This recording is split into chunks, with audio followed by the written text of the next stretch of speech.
S'il vous plaît, dites-moi que j'hallucine, c'est pas possible. Chocapic Nutri-Score A.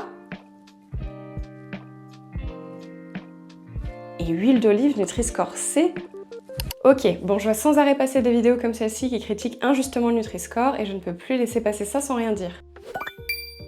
Il y a pas mal de choses à corriger, donc on va voir ça point par point. Déjà, le Nutri-Score a été révisé en 2024 et l'huile d'olive n'est plus notée C mais B et les Chocapic ne sont plus notés A mais C, car l'algorithme est désormais plus strict sur les produits sucrés. Ensuite, l'argument très redondant qui consiste à dire que le Nutri-Score est bidon car il classe mieux les céréales que l'huile d'olive n'a aucun sens dans la mesure où le Nutri-Score est conçu pour comparer des produits similaires. C'est écrit noir sur blanc dans la brochure officielle. Comparer les produits au sein d'un même rayon, comparer un même produit de différentes marques, comparer des produits qui se consomment à la même occasion. Donc je trouve ça dommage de s'indigner sans avoir pris la peine de se renseigner sur les bases de l'outil. Mais alors le pompon, c'est ce commentaire épinglé sous la vidéo qui surnomme le Nutri-Score Lobby-Score. On est à des années-lumière de la réalité. Pour replacer un peu le contexte, le Nutri-Score a été proposé en 2013 par le professeur Serge Herkberg, un grand épidémiologiste français qui a notamment présidé le Programme national nutrition santé pendant 16 ans. Et dès le départ, sa mise en place a été vivement combattue par certains industriels. Serge Herkberg a d'ailleurs raconté ce combat dans un livre intitulé Mange et tais-toi, un nutritionniste face au lobby agroalimentaire. Et encore aujourd'hui, ceux qui mènent des campagnes de discrédit contre le Nutri-Score et qui luttent contre son affichage obligatoire, ce sont justement certains lobbies. Alors oui, le Nutri-Score est imparfait, ses créateurs sont les premiers à le reconnaître. Il ne prend pas en compte le degré de transformation, la présence d'additifs, de pesticides, de contaminants environnementaux, etc.